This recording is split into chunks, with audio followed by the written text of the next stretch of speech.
You never know where a story begins and where it ends in some cases. As a matter of fact, in most cases. I might get a little help on this one because Daryl, my son, is running the camera and he's right back there behind the camera. And he might help me remember some of the things because he was there during this little story, and I can't even say it's New Testament type miracle. I can just say it's one of those things that I know that God was involved in somehow, some way. He always found a way to bless me, and the reason that was happening all the time, for as far as I'm concerned, is because of the principle that I had learned a long time ago. Delight yourself in the Lord, and He'll give you the desires of your heart. Now, this will be the third story I've told tonight, so I'm getting a little hoarse here. But like I said, this is not professional, so just get used to it. I tell it as the best I can and the best way that I can remember it. I was living in Twin Falls at the time, and I was working for Consolidated Freightways, as I've already told that story. But at the same time, I was doing a little part-time work, and I was helping to run a small business for a friend in Boise. He had a reupholstery business, and he would have me gather the people in Twin Falls area if they had furniture, if they had furniture that needed reupholstery in. I would pick it up and take it to this place in Twin and hold it there for him, or take it to Boise to my friend who then did the reupholstery work. So at the same time, some of the reupholstery jobs were left at this place where I was supposed to help him run it, so that when people came to pick up theirs that were done, they could come to this little store where I had it ready for them to pick up. Now, this was in the middle of the winter. Matter of fact, it was just a little bit before Christmas time. And as you know, Twin Falls can become mighty cold in December. And it was cold. And so while I was in this business one day by myself, just me, hanging around in there waiting for maybe somebody to come get their furniture or whatever, the doors opened and a little guy walked in. I would say maybe 6, 7, 8 years old. I'm not sure how old, but somewhere in that age group. He walked in and I guess he came in to get warm because he was cold. And he didn't have a coat on. He just had kind of a little light jacket is all he had, and he was freezing. So he came in and sat there, and I started visiting with him, and I noticed that he went over by there was a base heater on the floor, and he went over by that base heater, and he laid down beside the base heater on the carpet and laid there warming up. And I felt so sorry for him, and I went over where he was at, and I laid down on the floor beside him and just began to visit with him. And I said, "How come you're not in school?" And he said, well, he didn't want to go to school today. He said he was cold and he didn't want to go to school. I said, "Well, you know, you ought to be in school." And he said, "I know," but he said, "I just couldn't stand it." And I said, "Where's your dad's not going to like this when he finds out that you're not in school." He said, "My dad is in prison." Oh, good Lord, I felt bad for him, you know. And here he is, a kid that's out there in the cold and doesn't have even a jacket that's warm enough to stay warm. And then I find out his dad is in prison. I said, "Where's your mom?" "Well, she's washing dishes down at such and such a restaurant, and that's what she's doing." And I says, "So you're skipping school?" And at first I started to kind of chew him out about that a little bit and discipline him, you might say, and try to tell him that he was doing the wrong thing. But I just really was feeling sorry for him, and I began to find out where they lived. And he said that him and his brother and his mother lived in an old, worn-out motel down the street that was kind of falling apart, and I guess they got the motel room pretty cheap. and I'm not so sure it was very warm in there. And so that's where they were living.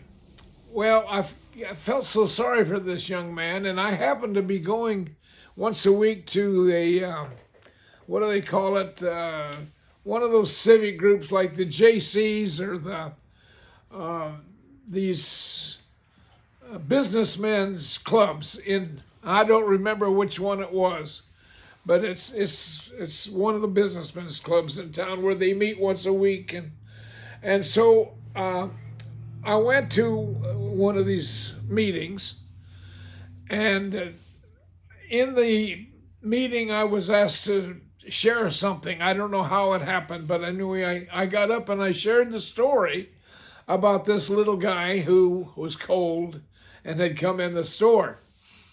Well, the next thing you know, these are all businessmen, and they own businesses around town, and so they wanted to get involved right now. They got together and tried to figure out what could they do for this little boy and for his mother and for his brother. And so there was one of the guys owned the theater in town, and another guy owned a clothing store, and another guy owned a candy store, and another guy owned a toy store. And I mean, there was everything you could imagine. Some of the owners of the businesses in Twin Falls. And so they got together and figured out that they were going to give this family a real Christmas. And it was my job. I happened to have a van that I drove around that I picked up furniture for my friend in Boise. I used this van for that purpose. Box van. It was a box van, yes, and so it would haul a lot. And so they were going to make sure that these people got a great Christmas. And they began to have me come around to the different stores and pick up items they were donating to the family. Now, this was maybe a week or two before Christmas, so in that amount of time, I was able to get a washer and a dryer. I was able to get a Christmas tree. I was able to get toys, bicycles.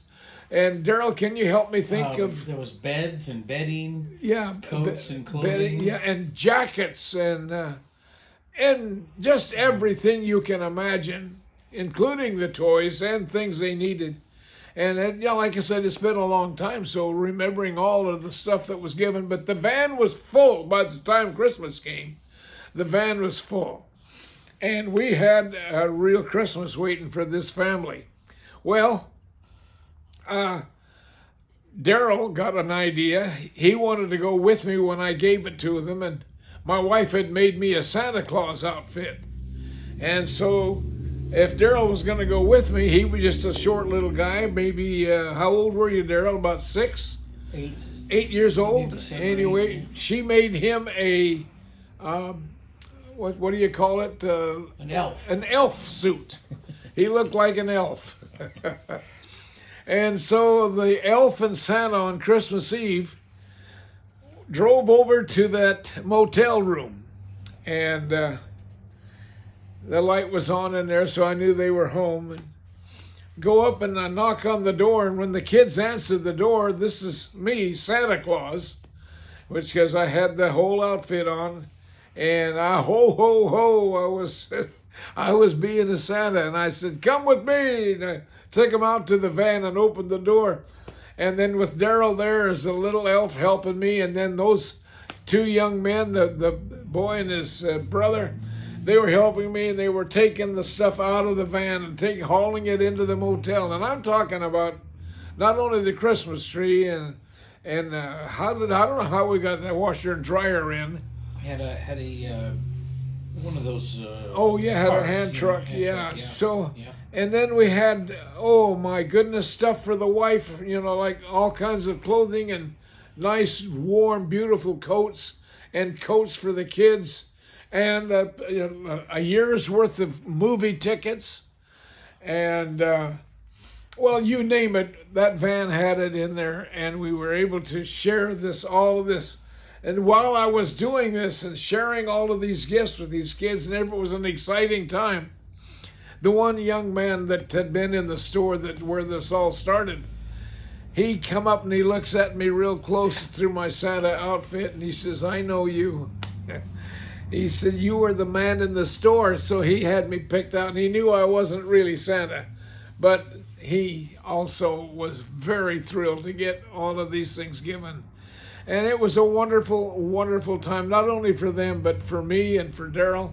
It was wonderful to see these kids get a Christmas, and the mama get a Christmas like they'd never had in their whole life.